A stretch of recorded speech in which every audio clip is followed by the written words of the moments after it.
paz do Senhor, juventude de Cristo! Fique ligado, está começando mais um Conectados na Lição.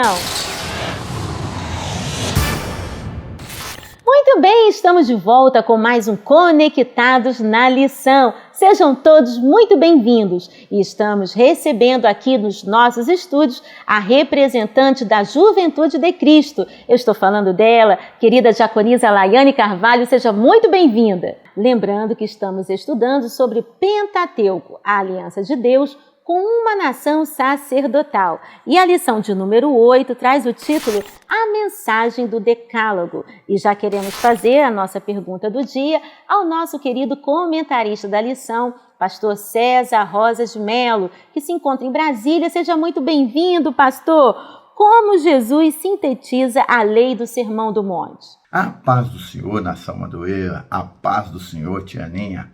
Quando falamos de decálogo, precisamos pontuar que foi uma dádiva de Deus para a nação de Israel e conforme diz a nossa verdade prática, diz assim: o decálogo é a espinha dorsal da teologia cristã, pois ali expressa o amor de Deus que precisamos ter também com o próximo.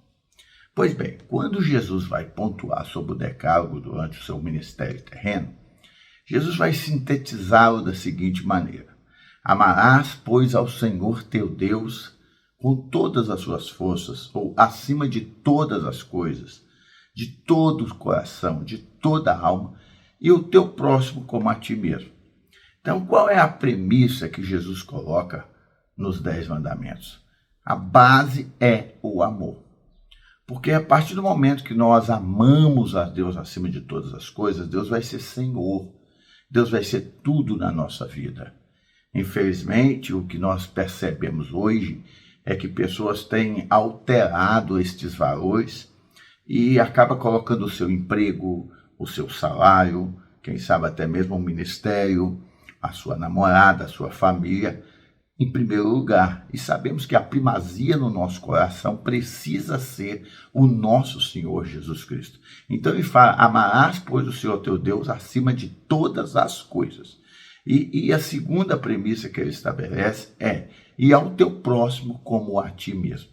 Isso aqui é interessante porque nós só teremos essa dimensão do amor ao próximo quando nós entendermos que precisamos nos amar. De que maneira nós nos amamos? De que maneira nós nos valorizamos? Porque eu só vou amar o próximo como a mim mesmo a partir do momento que eu conseguir mensurar o quanto eu me amo e quero bem para mim mesmo. Então, amar o próximo, quando eu amo o próximo como a mim mesmo, se é que eu quero bem para minha alma, para minha vida, para os meus projetos, obviamente eu quererei isso também na vida do meu próximo. Quando nós percebemos alguns mandamentos, por exemplo, não cobiçarás, não matarás, não adulterarás, estes mandamentos são mandamentos que, embora eu seja o autor da ação, sempre haverá terceiros, danos a terceiros. Agora, quando eu amo o meu próximo como a mim mesmo, de modo nenhum eu vou querer danificar ou que a sua vida se torne uma tragédia por minha causa. Então, queridos, a base que Jesus estabelece para nós é o amor. Por isso que diante das 3 virtudes teologais, Jesus vai dizer, Paulo, melhor dizendo, vai dizer, agora resta a esperança, a fé e o amor. Qual é o maior? O amor. Então, que toda a nossa vida seja através do amor e assim vamos cumprir os mandamentos que Cristo deixou para a sua igreja. Agora, pastor, qual a aplicabilidade dos 10 mandamentos para os dias atuais? Pois bem, quando falamos dessa aplicabilidade nos dias atuais, é normal as pessoas olharem para o que está no decálogo e saber que ele fora escrito há muitos anos atrás e perguntar como algo que foi escrito numa época tão remota ainda tem a sua validade nos dias atuais. Primeira questão que precisamos enfatizar é que quem escreveu, quem deu esses 10 mandamentos não foi homem, foi o próprio Deus. E como Deus é eterno, naquela época Deus já estava estabelecendo coisas, princípios, valores, que com certeza, por mais que a sociedade ia alterar a sua maneira de viver, as suas crenças, as suas culturas, Deus estabeleceu algo que fosse pétreo. Ou seja, independente das gerações que viessem, os princípios para a nação de Israel e para o cristianismo teriam que ser observados. Vejamos, por exemplo, quando nós olhamos para alguns crimes que hoje até é passível de punição pela Constituição brasileira, né? Que é a questão do não matarás. Então vejam bem que lá naquela época remota já tinha essa prática de assassinato e Deus, na sua onisciência, já estava colocando um limite, já estava dando princípios naquela época e que hoje também estão norteando a nossa sociedade. Por exemplo, falso testemunho, a cobiça, a própria questão, quer ver algo aqui que está tornando a vida da sociedade um caos? Quando Deus estabelece um dia de descanso na semana, lembra do dia do sábado para poder guardá-lo. O que Deus está falando aqui é que nós precisamos de descansar. O que Deus está deixando aqui é que a gente precisa dar tempo para nós também, diante de tanta correria. E o que percebemos na sociedade dita pós-moderna são pessoas com síndrome do pensamento acelerado, pessoas que não conseguem mais descansar. E é interessante isso, a pandemia veio mostrar que as pessoas acostumavam tanto ficar fora de casa, que quando elas estavam dentro de casa não sabiam nem mais o que fazer. Estavam acostumadas num ritmo frenético da vida e agora tiveram que ser paradas, freadas, e muitas enfrentaram crise de ansiedade, síndrome de pânico, e muitas estão em tratamento até hoje. Agora, o eterno Deus já estava sabendo que o ser humano não foi feito para se tornar escravo do seu trabalho.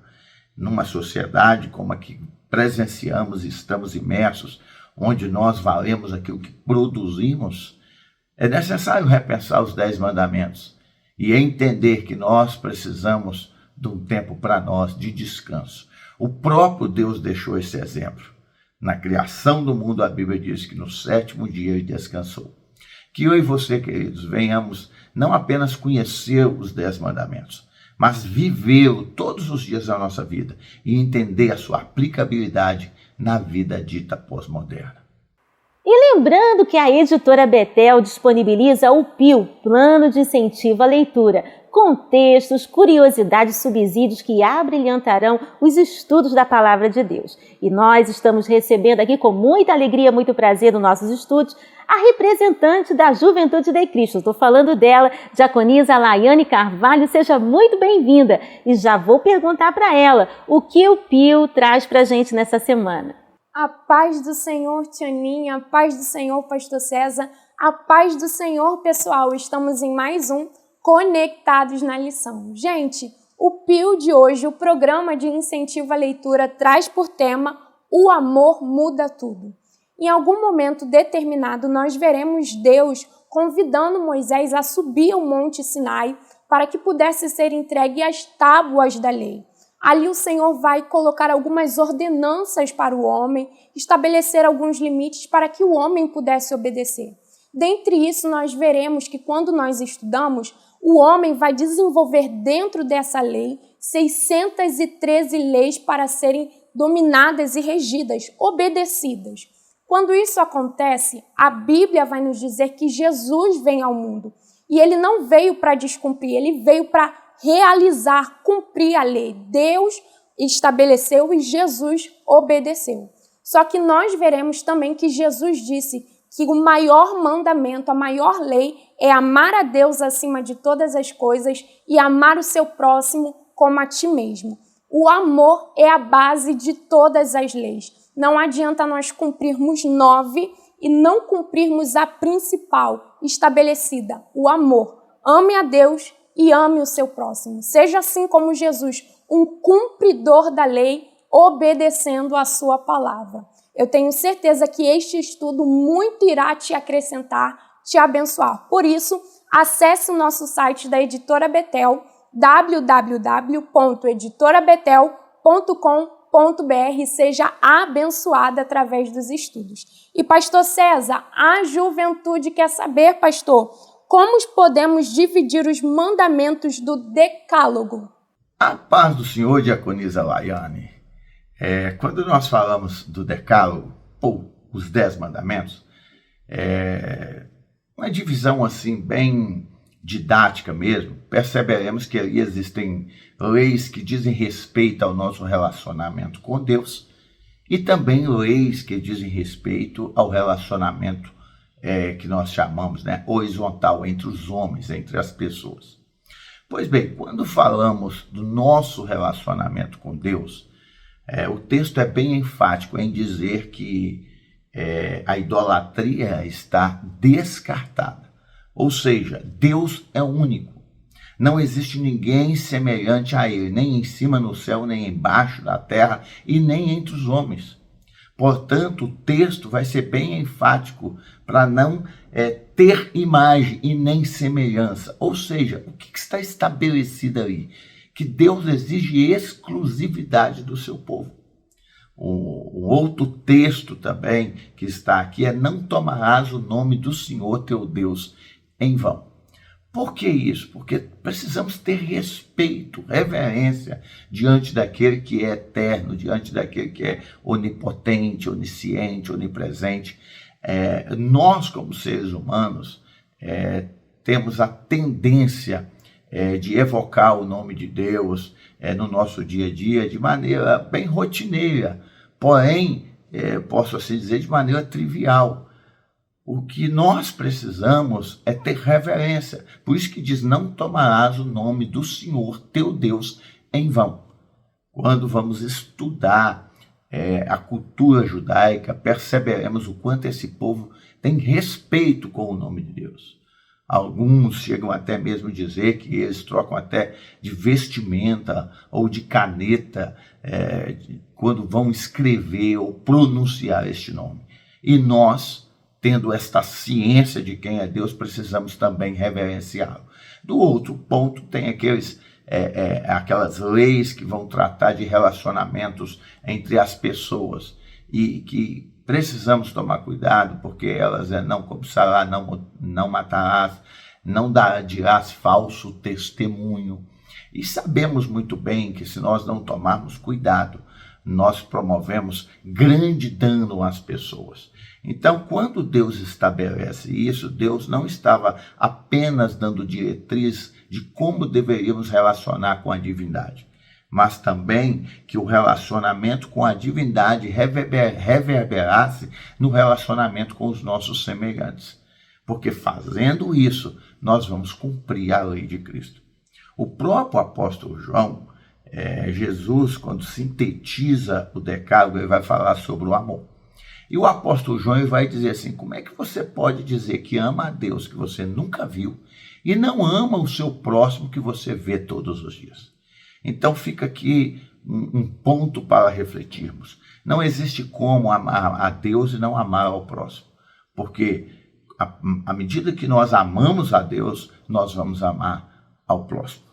Deus abençoe, uma ótima semana na presença do Senhor.